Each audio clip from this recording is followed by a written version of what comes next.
1984년 롯데 자이언츠에는 문제가 있었습니다. 한국 시리즈에서 7번을 싸워야 했습니다. 그런데 버틸 수 있는 투수가 없었습니다. 그때 한 투수가 감독 앞에 섰습니다. 알겠심더. 마함 해보입시더. 그의 이름은 최동원. 1984년 정규 시즌 27승. 리그 MVP. 팀 전체 이닝의 63%를 혼자 소화한 투수. 그는 7경기 중 5번 마운드에 올랐습니다. 10일 동안. 40이닝 619. 한국 프로야구 역사상 단 한 번도 반복된 적 없는 기록입니다.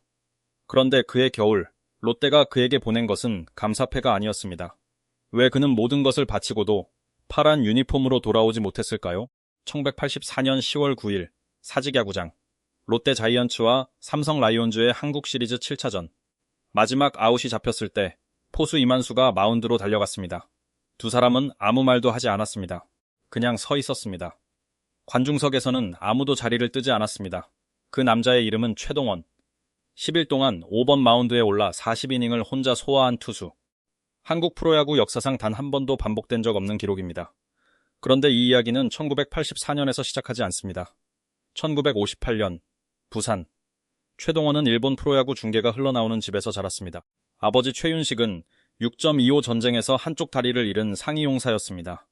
그 아버지가 아들에게 가르친 것은 요미우리의 에이스 호리우치의 투구폼이었습니다. 공이 위에서 아래로 쏟아지는 폼, 훗날 사람들이 폭포수 커브라 부르게 되는 그것. 경남고 시절인 1975년, 그는 당시 고교야구를 지배하던 경북고를 상대로 노이트 노런을 던졌습니다. 연세대에 진학해서는 23연승을 기록했습니다. 1983년, KBO 프로무대에 데뷔했습니다. 결과는 9승 16패였습니다.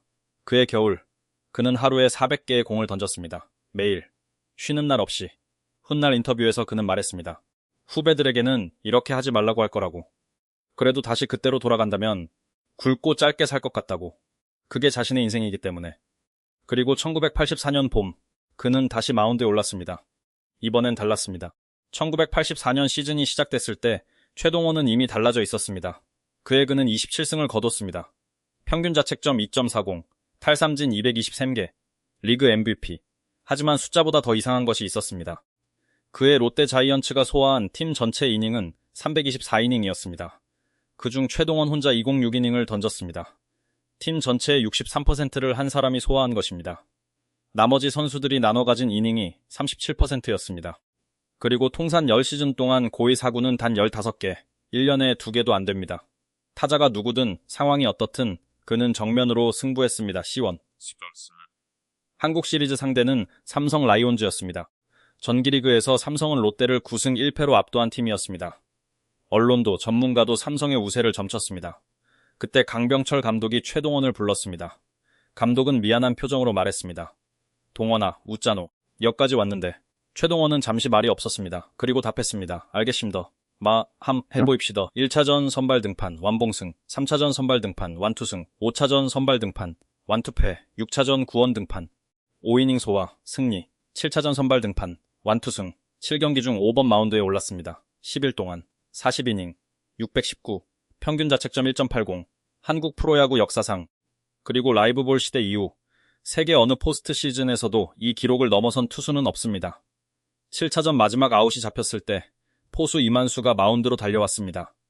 두 사람은 아무 말도 하지 않았습니다. 그냥 서 있었습니다. 관중석에서는 아무도 자리를 뜨지 않았습니다. 훗날 그는 그날을 이렇게 회고했습니다. 지금 1984년 한국 시리즈로 돌아가 그때처럼 등판하라고 한다면 답을 유보할 거다. 그러나 후회한 적은 없다고도 했습니다.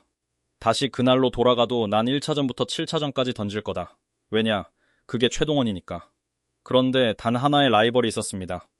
최동원이 있었기에 넘고자 했다고 훗날 그 라이벌 스스로 말하게 되는 사람이 1985년 해태 타이거즈의 새로운 투수가 등장했습니다. 선동열, 출신지는 광주, 대학은 고려대, 소속팀은 해태, 결정구는 슬라이더. 최동원과는 모든 것이 달랐습니다. 출신 지역도, 대학도, 팀도, 던지는 공도, 심지어 종교도 달랐습니다. 최동원이 개신교였다면 선동열은 가톨릭이었습니다. 야구 팬들은 기다렸습니다. 언제 이 두 사람이 마운드에서 맞붙게 될지를. 1986년 4월 19일 사직구장. 첫 번째 선발 맞대결. 선동열이 1-0 완봉승을 거뒀습니다. 딱 넉 달 뒤 같은 사직구장. 두 번째 선발 맞대결. 최동원이 2-0 완봉승을 거뒀습니다. 1승 1패. 승부는 가려지지 않았습니다. 1987년 5월 16일. 세 번째이자 마지막 선발 맞대결이었습니다. 또 사직구장이었습니다. 9회가 끝났을 때 스코어는 2-2였습니다. 두 투수는 모두 마운드에서 내려오지 않았습니다. 연장에 들어갔습니다. 10회, 해태는 1사 만루 위기를 맞았습니다. 최동원이 막았습니다. 11회, 롯데는 2사 만루를 만들었습니다. 선동열이 막았습니다. 그리고 이상한 일이 벌어졌습니다. 해태의 포수 자원이 모두 빠졌습니다. 내야수 백인호가 포수 마스크를 썼습니다. 선동열은 변화구를 거의 쓸 수 없었습니다. 그래도 내려오지 않았습니다. 12회, 13회, 14회, 15회까지 갔습니다. 최동원은 60타자를 상대로 209개의 공을 던졌습니다. 선동열은 56타자를 맞아 232개를 던졌습니다. 4시간 56분. 결과는 2-2 무승부였습니다. 야구의 신은 두 영웅 중 누구의 손도 들어주지 않았습니다. 훗날 선동열은 이렇게 말했습니다. 최동원이 있었기에 그를 넘고자 했던 것이 지금의 나를 만들었다. 최동원이 없었다면 선동열도 없었을지 모릅니다. 그리고 1987년 이후 두 사람은 공식 선발 맞대결을 다시 갖지 못했습니다. 이유가 있었습니다. 최동원에게 1988년은 전혀 다른 의미의 해였습니다. 1988년 해태 타이거즈 외야수 김대현이 갑작스러운 사고로 세상을 떠났습니다. 남겨진 가족은 생계곤란에 빠졌습니다. 최동원은 그걸 지켜봤습니다. 프로야구 선수가 다치거나 죽으면 가족을 지켜줄 제도가 없었습니다. 연봉은 구단이 일방적으로 정했습니다. 계약서에 서명하거나 유니폼을 벗거나 선택지는 두 가지뿐이었습니다. 최동원은 앞장섰습니다. 선수들이 스스로의 권리를 지킬 수 있는 조직을 만들기로 했습니다. 선수협의였습니다. 법률 자문을 맡은 변호사가 있었습니다. 훗날 문재인 전 대통령이 2012년 직접 밝힌 바에 따르면 그가 바로 그 변호사였습니다. 최동원은 이렇게 말했습니다. 누군가가 앞장서서 해야 할 일을 한 것뿐입니다. 구단들은 반발했습니다. 선수협 결성은 실패로 돌아갔습니다. 그런데 이상한 일이 있습니다.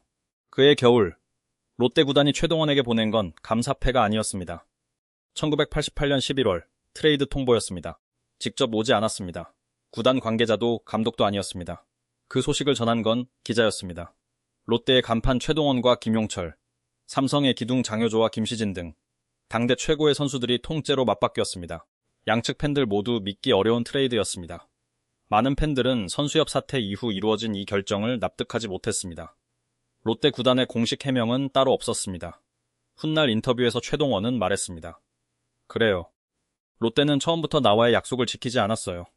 이런 상태에서 프로 롯데라고 믿음이 갔겠습니까? 그래도 나는 롯데를 위해 1984년을 통째로 바쳤어요. 하지만 그 대가가 무엇이었습니까? 그 대가가 롯데 자이언츠 파란 유니폼을 입은 채 사직야구장 마운드에 서는 것. 그는 그것을 다시는 할 수 없었습니다. 삼성에서의 인연은 조용했습니다. 1990년 그는 통산 100승과 1000탈삼진을 달성했습니다. 하지만 삼성의 유니폼을 입은 채였습니다. 1991년 시즌을 앞두고 가족들과 의논한 끝에 은퇴를 결정했습니다. 그때 그의 나이 겨우 32살이었습니다. 32살에 마운드를 떠난 그는 한동안 야구계를 멀리했습니다.